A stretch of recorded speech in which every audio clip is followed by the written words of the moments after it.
Halo, halo, apa kabar? Assalamualaikum warahmatullahi wabarakatuh. Senang sekali kembali bisa menjumpai Anda semua dalam program Off the Record, membaca berita di balik berita. Masih terus bersama kami, saya Subnu Arif. Dan saya Agibita senang sekali menjumpai teman-teman semua. Hmm. Dan sebelumnya disclaimer nih, mohon maaf ya Oh, kalau seandainya wajahnya belang-belang, nggak oh, bisa bukan atur. anu ya, bukan Soalnya mau Mas ngikut, Hersu lagi di luar bukan, kota.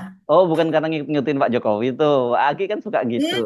Iya ya, jadi Enggak. enggak lah. Tapi ini orang tahu ini pencahayaan, bukan karena penyakit Stephen Johnson atau autoimun gitu kelihatannya. Mudah-mudahan enggak. Mudah-mudahan kita semua dijauhkan dari penyakit-penyakit yang seperti itu ya, karena penyakit kulit itu memang percobaan yang paling berat, Mbak. Ya, kisahnya kalau Nabi, Betul. Nabi Ayub itu aja sendiri kan dulu dicoba oleh Allah itu dengan penyakit kulit ya, gitu ya. Mm-mm. Tapi ini saya nggak mau ngomongin bahwa Pak Jokowi seperti Nabi, seperti apa, seperti yang dikatakan oleh kadernya itu ya, siapa yang kader di Bali itu.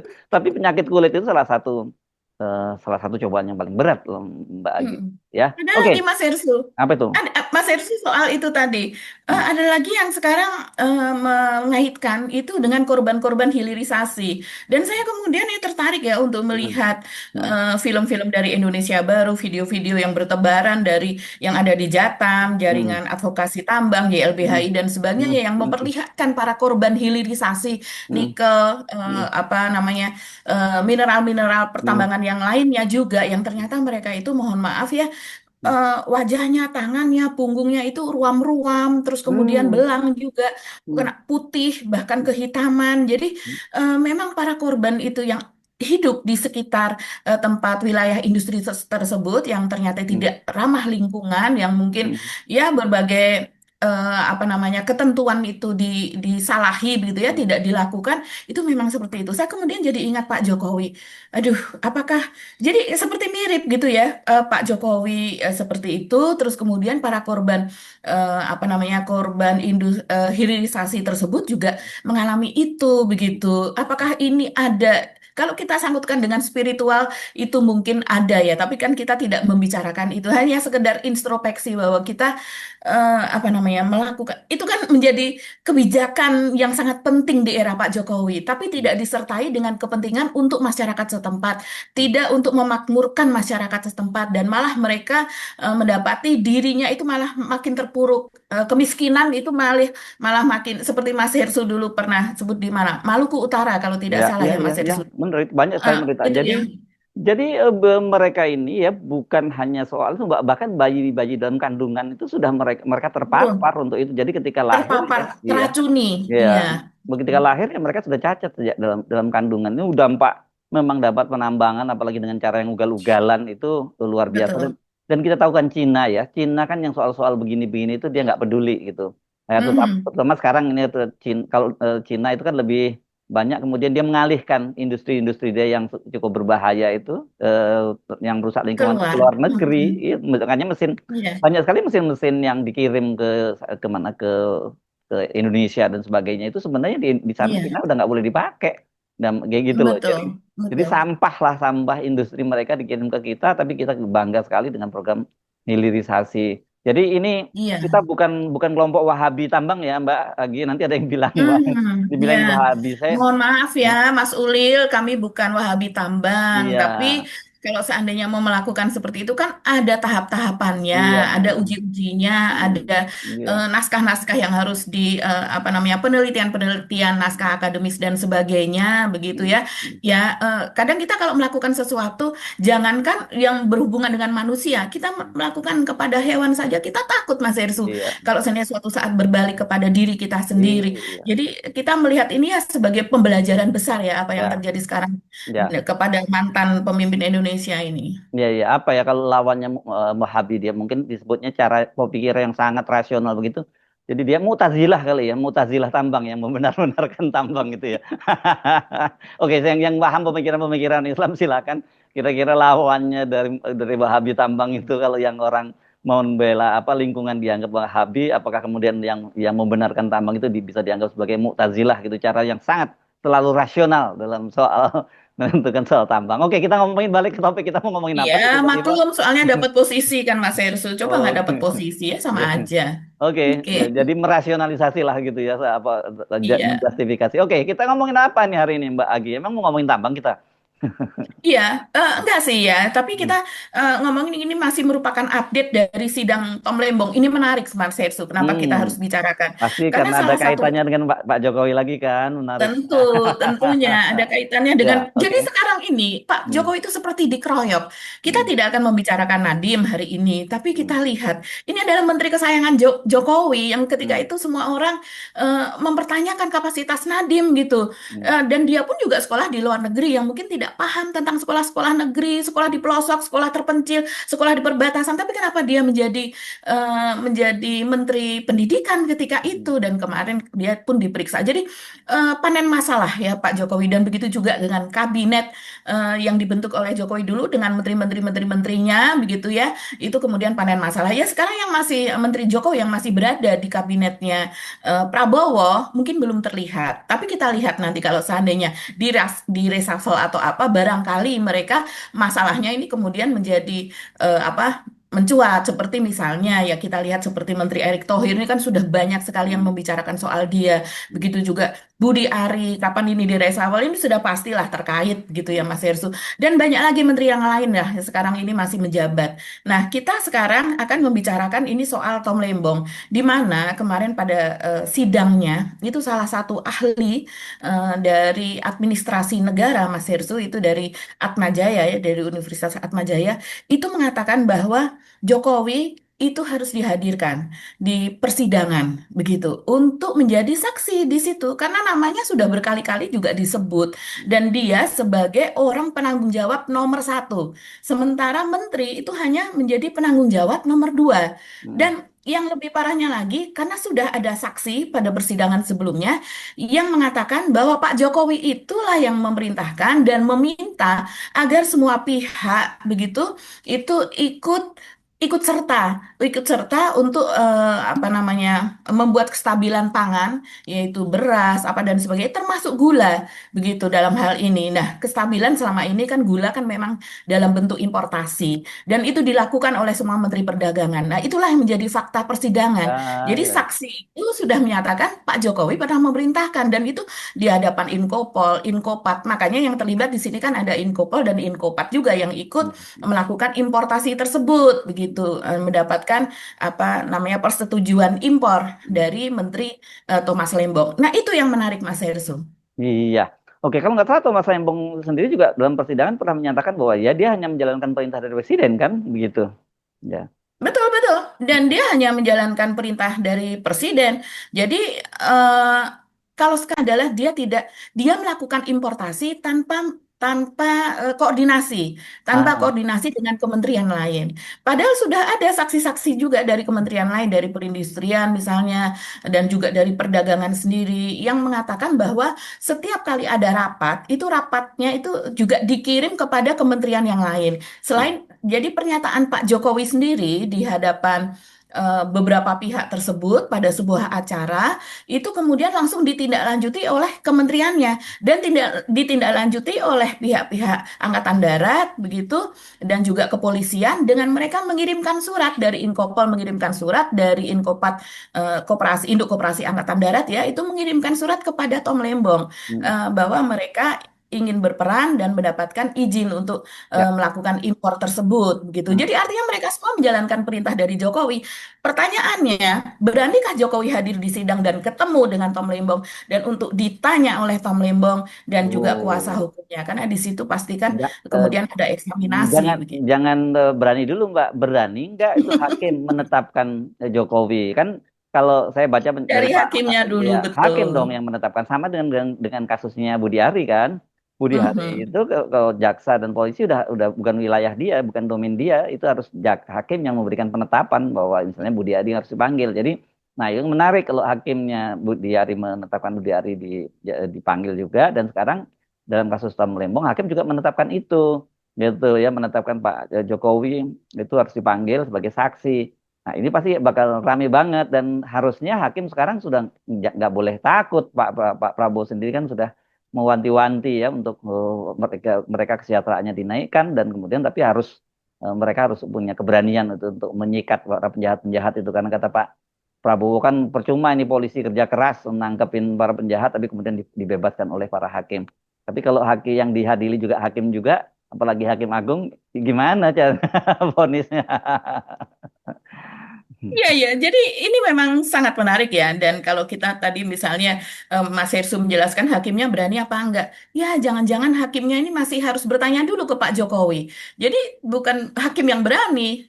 Dia baru berani kalau Pak Jokowinya mau dan bersedia begitu kan. Itu yang menjadi masalahnya. Dan kita tahu dulu ketika di era Jokowi itu seperti apa. Banyak sekali pengadilan itu yang hakimnya tidak adil. Bahkan hakim turut terlibat dalam semacam apa ya suap apa dan sebagainya, kong kali kong dan sebagainya. Nah ini yang menyatakan ini adalah ahli hukum administrasi negara dari Universitas Atma Jaya tadi, namanya Pak Wiryawan Chandra, Mas Hersu. Ini Hmm. sangat menarik. Jadi Wiryawan Chandra ini disampaikan argumentasinya ketika dia mendapatkan pertanyaan, Mas Hersu, dan pertanyaannya dari kuasa hukum Tom Lembong yang menanyakan seperti ini. Fakta persidangan, salah satu keterangan saksi menyatakan bahwa dari Inkopol itu ada arahan dari Presiden, Pak, untuk membantu proses pemenuhan gula. Pembentukan stok gula untuk masyarakat karena stok menipis, jadi terjadi kelangkaan gula. Harga melonjak. Adalah terbit perintah Presiden, Pak. Pertanyaan saya, Pak, apakah Menteri bisa, Pak, melawan perintah Presiden, Pak? Nah, terus kemudian itu presidennya adalah pada tahun 2015-2016 yang tentu saja saat itu adalah Jokowi. Kemudian Wiryawan ini memberikan pandangannya, Mas Hirsu. Kalau memang ada arahan presiden dan menteri melaksanakan tugas perintah arahan presiden, maka sebaiknya ada bukti bahwa memang presiden membuat arahan. Nah, ini kan sudah ada saksinya ketika itu, saksi persidangan ya. Terus kemudian dikatakan, apakah mungkin ada nota dinas dan seterusnya? Kalau tidak, sebaiknya, jadi kalau tidak ada nota dinas dan sebagainya, karena Presiden memberikan arahannya itu dalam bentuk verbal, begitu, Hmm. pada sebuah acara, kalau tidak, maka sebaiknya Presiden dihadirkan, Pak. Untuk memberikan keterangan di sini bahwa memang dia memberikan arahan, itu lebih clear, lebih objektif, dan juga nanti akan Ya. jelas pertanggungjawabannya. Dia Oh. juga mengatakan, seorang pejabat, apalagi dia seorang pimpinan pemerintahan, Presiden, dia bertanggung jawab atas setiap tindakan maupun perintah yang dilakukan. Seorang pejabat pimpinan yang baik, dia tentu akan bertanggung jawab atas penugasan yang dilakukan. Nah, kalau seorang bawahan, menteri misalnya, sudah melaksanakan pemerintah dan tercapai tujuan, maka di sini tentu saja menteri ini kan memberikan kontribusi pada prestasi pemerintahan. Jadi kelangkaan, kemudian ada impor, dan di sini yang dipermasalahkan karena impornya adalah GKM ya, gula kristal mentah yang kemudian diolah lagi oleh para pekerja di sini, oleh pabrik yang ada di Ya. Indonesia. Sementara yang diinginkan, yang dipermasalahkan oleh jaksa adalah seharusnya mengimpor gula kristal putih GKP yang tanpa adanya pengolahan, maka akan langsung disalurkan, didistribusikan begitu. Iya. Ini ibaratnya misalnya seperti ini, Mas Hersu. Kita mengimpor kayu gelondongan, yang kemudian kayu itu kita berikan kepada para pekerja kita, pabrik kita, untuk mengolahnya menjadi mebel.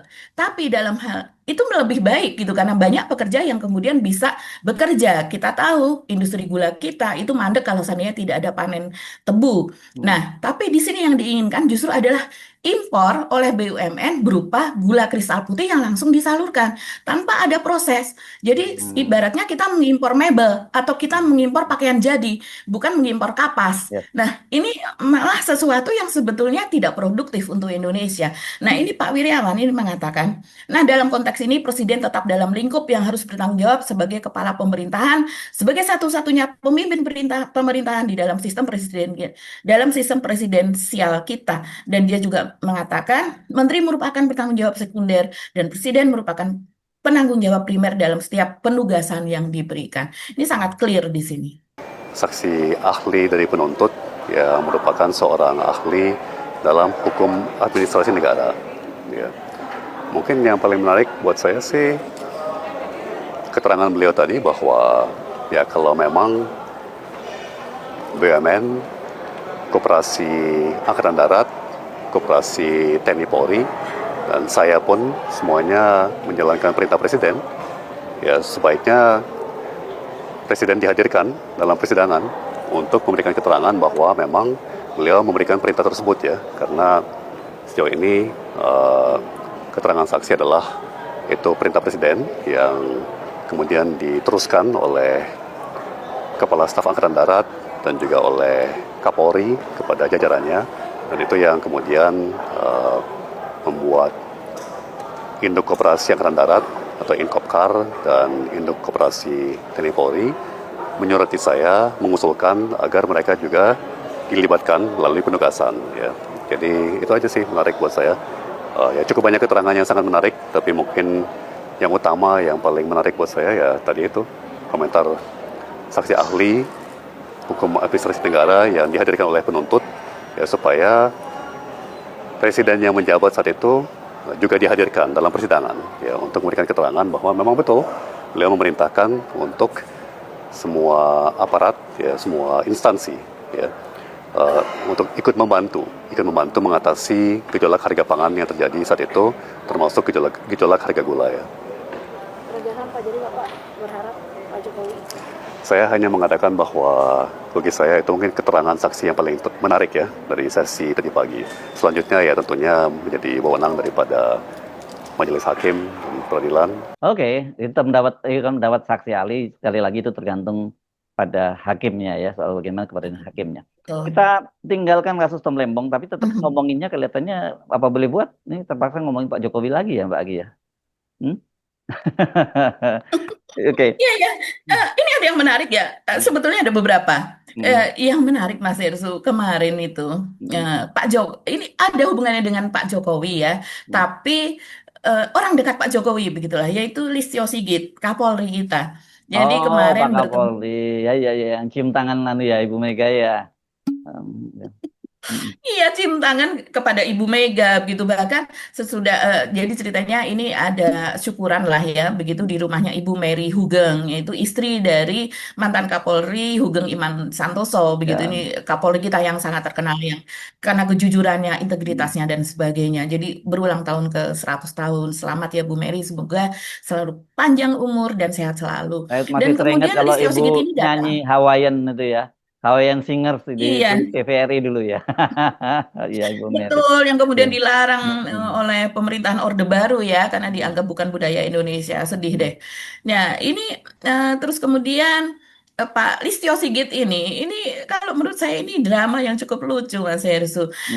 Mungkin kalau misalnya saya menebak-nebak saja ya, mungkin kalau seandainya Jokowi masih berkuasa, ini tidak bisa bertemu ini, apalagi cium tangan. Nah, ini kan momennya itu ya sangat menarik karena Listio Sigit bertemu Megawati, dan dalam pertemuan itu terjadinya adalah Listio Sigit bersama rombongan datang lebih dulu, sudah bertemu dengan Ibu Mary, kemudian Ibu Megawati itu mau datang, kemudian Listio Sigit itu sudah berdiri di depan untuk menyambut kedatangan dari Ibu Mega, begitu ya, seperti biasa kalau presiden atau wakil presiden datang itu kan ada woro-woro sudah sampai sini kilometer sekian gitu, sebentar lagi hadir, sudah parkir. Nah, kita kalau biasa meliput di lapangan sering mendengarkan itulah dari polisi yang berjaga yang mengawal.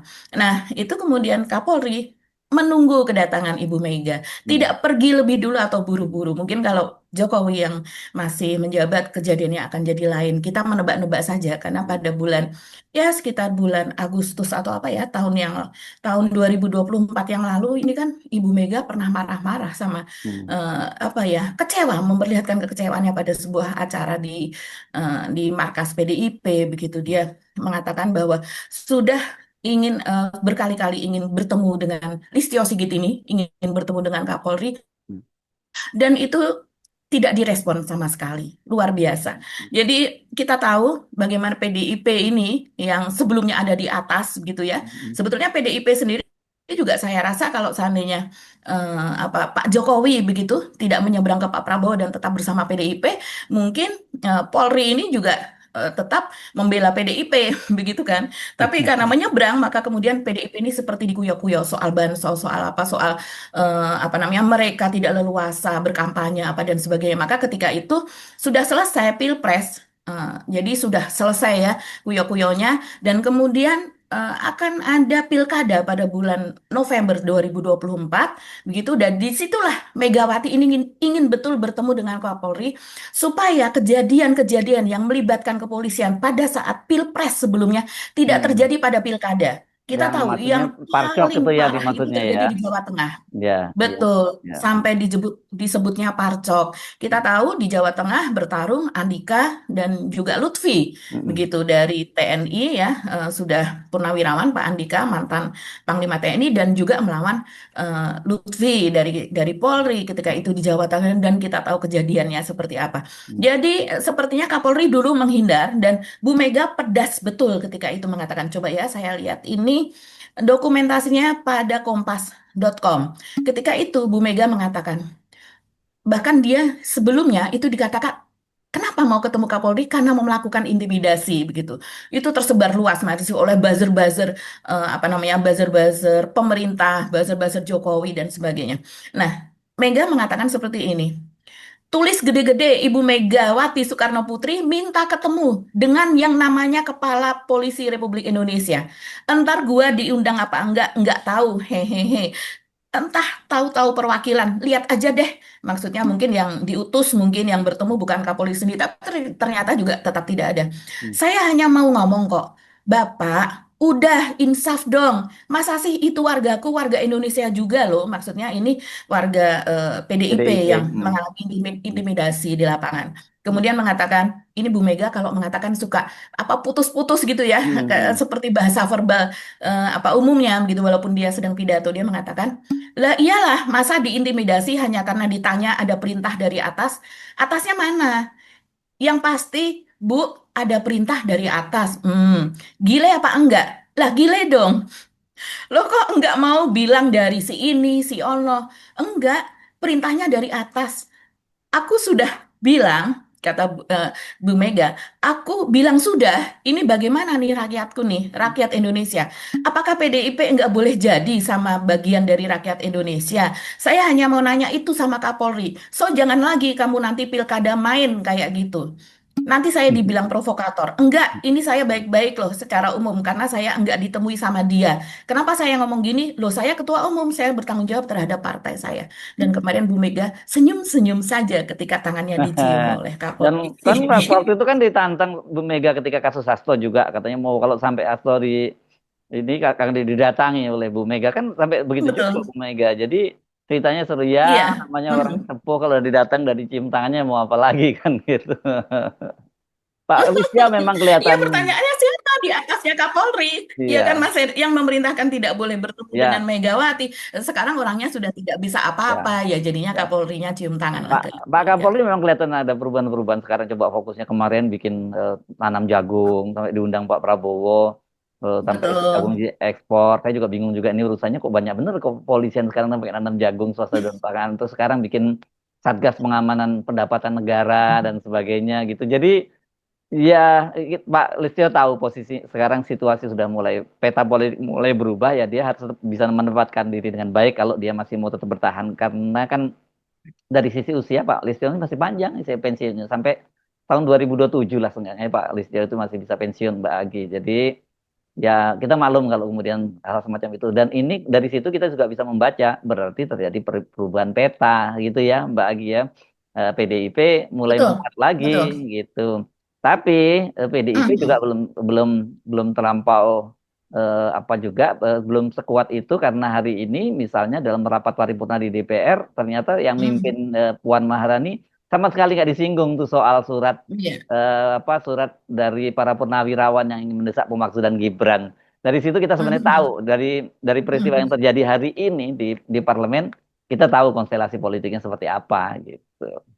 Iya, masih sudah ada perubahan, Yes, tapi tapi belum belum penuhnya. sedalam itu, Ya, begitu. gitulah Tapi kira-kira. iya, tapi Ya, dari sini kita bisa melihat bagaimana orang-orang ini juga akhirnya berusaha menyelamatkan diri, oh iya karena dong, tidak pasti, hanya dia menyelamatkan posisinya saat ini, tapi pasti. bagaimana nanti kalau sudah tidak berposisi lagi. Hmm. Kita lihat menteri-menteri Jokowi banyak sekali yang sekarang masuk ke apa namanya tuntutan ini, tuntutan itu, terus kemudian korupsi apa. Tidak hanya menteri, bahkan yang bawahan-bawahan juga Ya, kan ya, apa banyak sekali tuntutan kepada wamen, kepada ya. apa direktur-direktur BUMN Ya. apa dan sebagainya Ini dibongkar ini kok kejahatan. Anda kok masih melipir bukan langsung ke Pak Jokowi sih ngomongin ke Listio Sigit dulu. Yang mau diomongin Pak Jokowi yang mana? Kalau yang tadi kan juga cuman ngomongin soal Pak Jokowi mau dihadirkan sebagai saksi.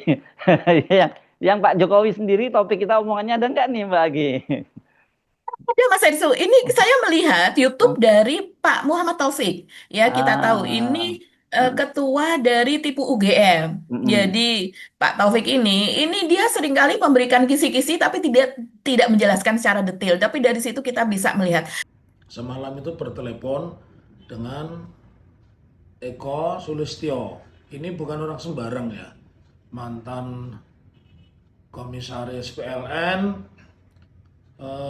mantan ketua KPUD Surakarta, dan yang pasti ini orang dekat Pak Jokowi. Dulu pernah menjabat sebagai Deputi 5 ya di kantor kepresidenan. Nah, yang ingin saya katakan, Eko Sulistyo ini sama-sama aktivis dengan saya, cuman saya 2 tahun lebih tua di UNS ya. Saya dari Fakultas Hukum, dia sejarah Indonesia ya.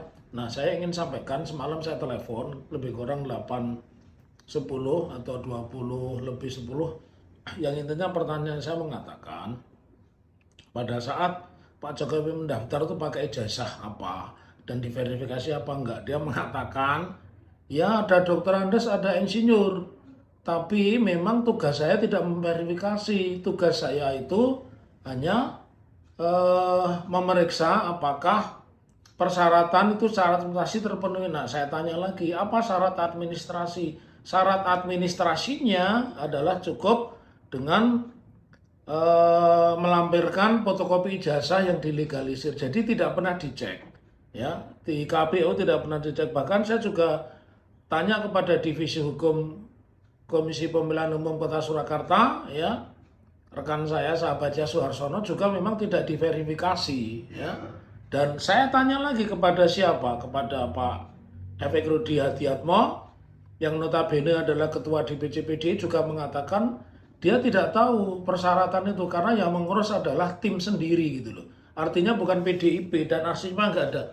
Tetapi ada yang menarik perbincangan saya dengan rekan Eko Sulistyo. Apa? Dia mengatakan bahwa pada saat itu ada public expose. Nah, artinya sebenarnya kalau seorang sudah jadi pejabat dan selesai, datanya itu tidak perlu disembunyikan, itu menurut Eko Sulistyo.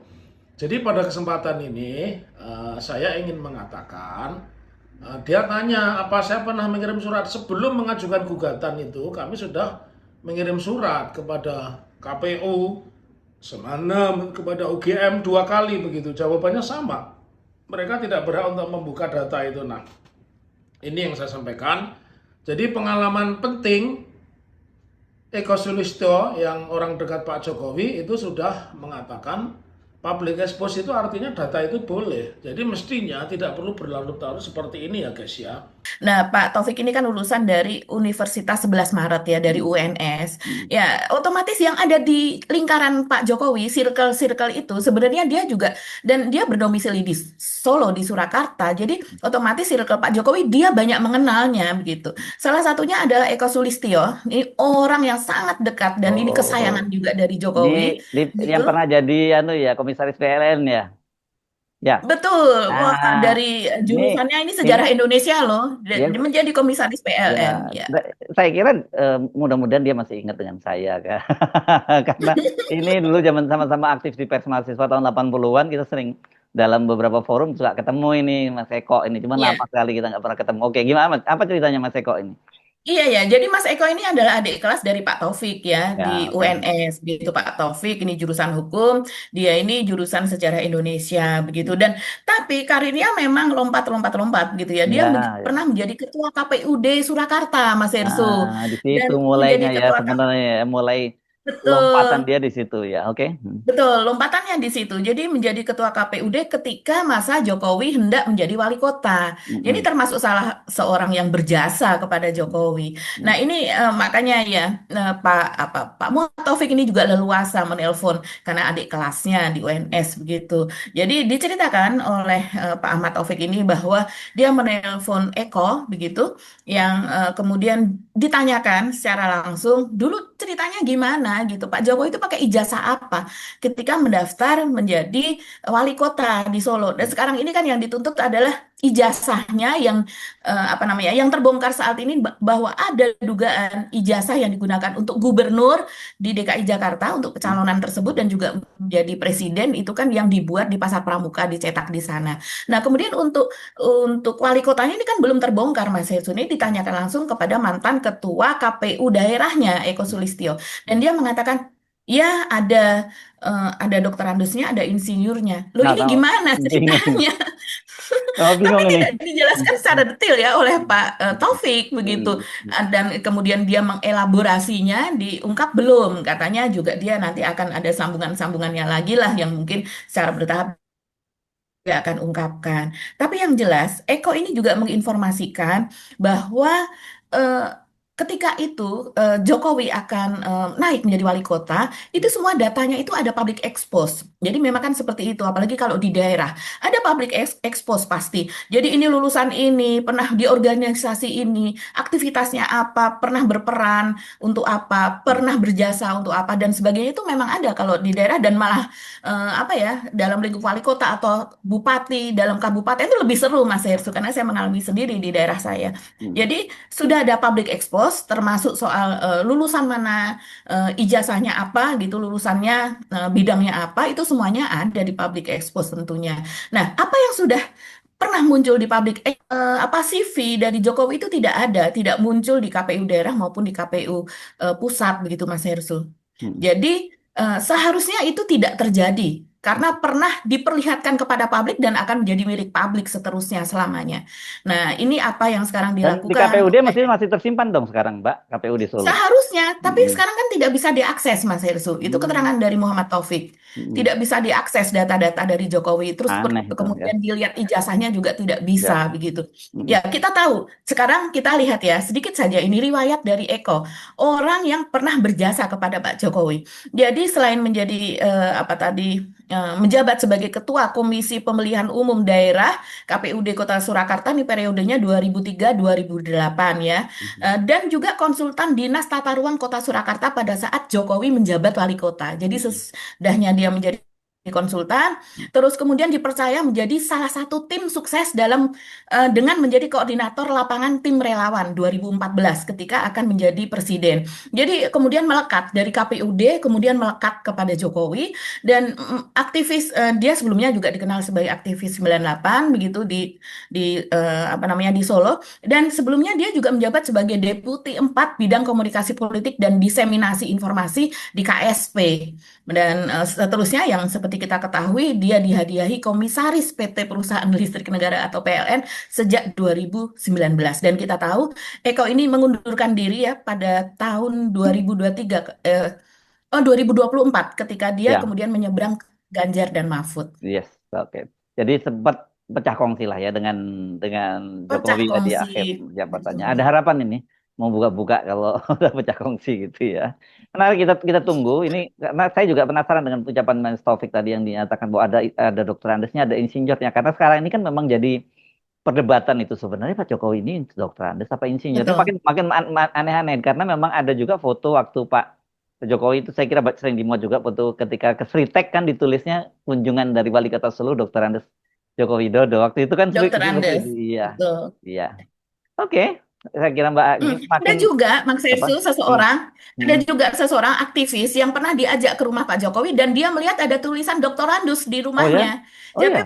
iya, ada tulisan Doktorandus maksudnya di Loji Gandrung, begitu, Ah, karena menemui wali kota. Di hmm. Loji Gandrung ada tulisan Doktorandusnya, tapi ya abai saja, karena ketika itu kan belum Ah, menjadi persoalan, iya gitu. iya iya. Saya berapa kali ke Loji Gandrung ketemu Pak Jokowi itu. Waktu beliau masih wali kota. Saya nggak merhatikan itu, apakah dia dokter Andes atau apa. Mak dulu Iya, nggak, karena lu saya ya. juga pernah dicerita dan pernah ada seseorang wartawan juga menceritakan yang mengikuti perjalanan Pak Jokowi begitu ya. Dia mengatakan bahwa Pak Jokowi ini kan ingin direinkarnasikan bagaikan Soekarno dan Soekarno itu seseorang yang sangat pandai, pintar, gelarnya insinyur. Nah, Hmm, ini adalah seperti anak apa ya, anak ideologinya Soekarno kurang lebih kan begitu. Jadi kemudian hmm, dari dokter Andes berubah menjadi insinyur. Tapi hmm. tentu saja itu perlu pembuktian, Nggak saksi boleh. apa dan sebagainya Ya. lebih lanjut. Oke, oke Mbak Agi, ya cukup ya ngomongin Pak Jokowi hari ini ya. Kita ngomong cicil besok lagi ya. Iya, Sampai ketemu lagi. Insya Allah besok tetap jaga kesehatan, tetap jaga semangat untuk memperbaiki terus bangsa ini ya. Kami mohon pamit. Mhm. Saya Ersbun Arif. Dan saya Gipita, terima kasih atas perhatian teman-teman semua. Tetap sehat, salam akal sehat. Wassalamualaikum warahmatullahi wabarakatuh. Salam warahmatullahi wabarakatuh.